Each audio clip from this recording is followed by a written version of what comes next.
Hi guys, Bob for Bob's Movie Review here, and today I want to bring you a review of a movie I just watched, Charlie's Farm. It was kind of a blind buy on DVD. I had seen this listed on Amazon, starring Kane, Hodder, Allira, Jaques, Nathan Jones, and Reid. So, obviously Kane Hodder is famous from Friday the 13th. He was Jason Voorhees in a few of them, and Reid, of course, is famous for all the fantastic things she's done. This movie has a 93-minute runtime. It's a horror movie, and I've already kind of gone over who was in it. I would like to start by saying this movie was better than I had anticipated. I thought it was going to be pretty terrible, honestly, but I want to check it out. You know, I like these low-budget horror movies. So this movie starts out with like this man and woman, I guess, being killed, and then it ends up being Charlie's parents are like these really weird, like, they don't really get into it too much, but they're like really crazy, and they're like killing people, and I don't know if they're eating them too or what's going on, but they're just like killing all these people for seemingly no reason. So the whole townsfolk come to kill them, and so now it's many years later, and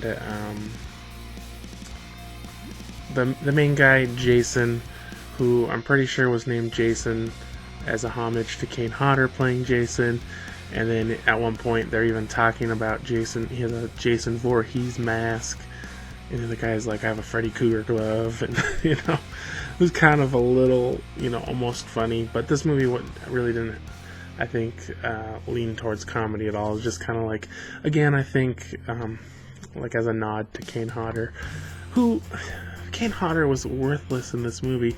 Not of his own fault, but he's hardly even in it. He talks on the phone once, and then he's like talking to his wife, and then he comes to the Charlie's farm, and he has a fight. And that's about it. He's really not in it much, and he's a pretty big guy. Charlie like made him look tiny. This guy was huge. So back to it. There's Jason, Natasha, Charlie, Jason, Alyssa. I'm not even sure. Okay, there's 4 of them basically, and they're traveling out to the supposed not mythical, but like urban legend Charlie's Farm, where all these people were murdered and possibly it's haunted. Now, it's 2 guys and 2 girls. Reid and the main guy are, I don't know, they say like maybe they're married, I'm not sure. The other 2 aren't dating, but this is like to set them up, I guess. And the guys, of course, just tell the girls they're going camping, and then later they find out it's really this Charlie's house place. So they go out in search of it, and they said it's like possibly 100-acre property or something. And so they drive up to this fence, and they're like, well, this is the driveway, so we'll just have to walk from here. And then they have like this whole thing. It looks like they're walking for like the entire day, and they're like, oh, I'm so tired. Oh, can't we just stop here?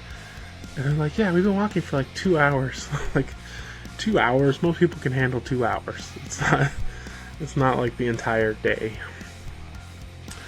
So they finally find the house, and nothing's really going on. And then the next morning, another couple shows up who are also looking for the house. And then they go start looking for stuff to sell the next day. So, I mean, the biggest problem I think with this movie is that for a slasher movie, it takes such a long time for the slasher to show up. There's lots of slashers where, you know, the killer isn't in it a whole lot, but they're at least sprinkled throughout the movie. And this one is just like all the way at the end. You gotta wait till the very end, and then he's gonna show up. Which is pretty disappointing because, you know, it's really not even a horror movie to that point. You know, there's so much, I guess, build up or setup, and not, and for all that wasn't going on, it really wasn't that boring. They did an okay job with all that. I just think should have showed up a lot sooner. So he finally shows up, and he's like this huge monster guy. And to be honest, I really liked him. Like, I thought they did like a really good job, and he was really cool and fun, and a really good killer, I think. And I think one thing that really made this movie go up a step, is he had like this giant blade thing.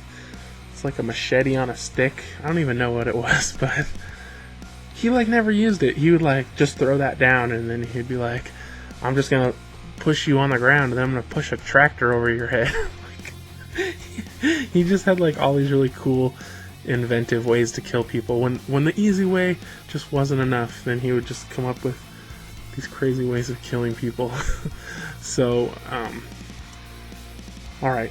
So I was going to give this movie a 4 out of 10, just because it was okay. You know, it wasn't bad, just I think they waited too long to bring the killer into it.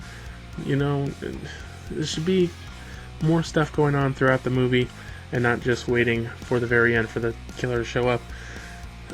But then the killer was so good, and he had all those funny, crazy kills. It just, I think I brought it up a little bit.